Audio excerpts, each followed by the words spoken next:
అందరికీ నమస్కారం. నేను మీ గంటి ఉష.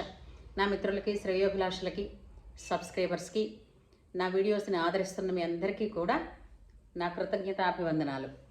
శ్యామలా నవరాత్రుల సందర్భంగా మనం శ్యామలా దండకాన్ని రోజుకొక శ్లోకం చెప్పున్న దాని అర్థంతో సహా తెలుసుకుంటున్నాం కదా, నేర్చుకుందామని. అలాగన ఈ రోజున 3వ శ్లోకాన్ని నేర్చుకుందాం. 3వ శ్లోకం నేర్చుకునే ముందు ముందు చెప్పుకున్నటువంటి 2 శ్లోకాలను కూడా ఒకసారి వల్లె వేసుకుందాం. మొట్టమొదటిది, మాణిక్య వీణాముపలాలయంతీం మదాలసాం మంజుల వాగ్విలాసాం మహేంద్ర నీలద్యుతి కోమలాంగీం మాతంగ కన్యా మనసా స్మరామి.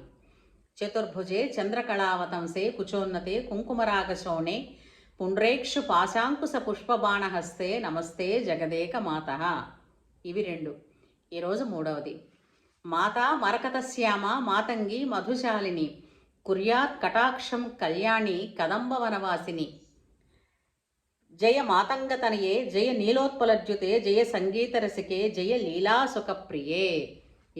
ఈ 3 కూడా మనకి ధ్యాన శ్లోకం కిందే మనం చెప్పుకుంటాం.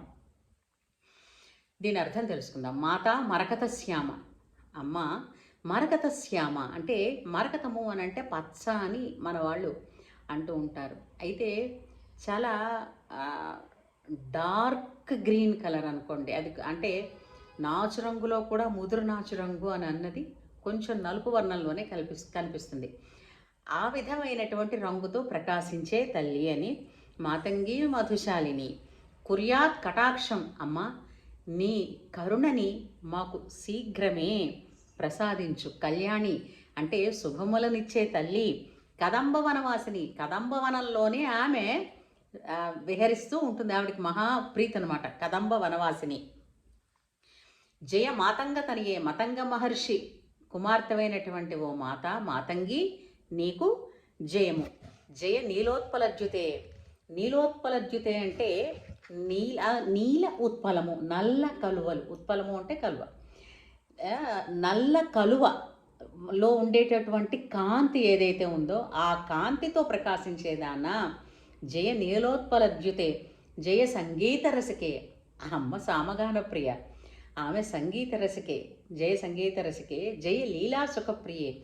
ఆమెకి వేదాన్ని వర్లించేటటువంటి చిలుకలని ఆమె పెంచుతూ ఉంటుంది. లాలనగా ఆమె దగ్గర ఉండేటటువంటి చిలక వేదములను వర్లిస్తూ ఉండేటువంటి, ఆమెకి ప్రియమైనటువంటి మాటలు మాట్లాడేటటువంటి చిలక అనమాట. జయ లీలా సుఖప్రియే. సుఖము అంటే చిలుక. ఇది మళ్ళీ మరొకసారి చెప్పుకుందామా. మాతా మరకతశ్యామ మాతంగి మధుశాలిని కుర్యాత్ కటాక్షం కళ్యాణి కదంబ వనవాసిని. జయ మాతంగతనియే జయ నీలోత్పలజ్యుతే జయ సంగీత రసికే జయ లీలా సుఖప్రియే. ఈ 3 ధ్యాన శ్లోకాలండి. రేపటి నుంచి అంటే ఈ రోజుతో ధ్యాన శ్లోకాలు అయిపోయాయి. రేపటి నుంచి అసలు దండకంలోకి మనం అడుగు పెడతాం.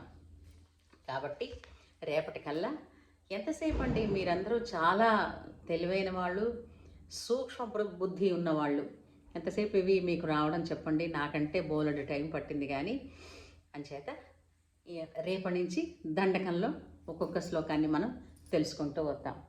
శ్రీమాత్రే నమః.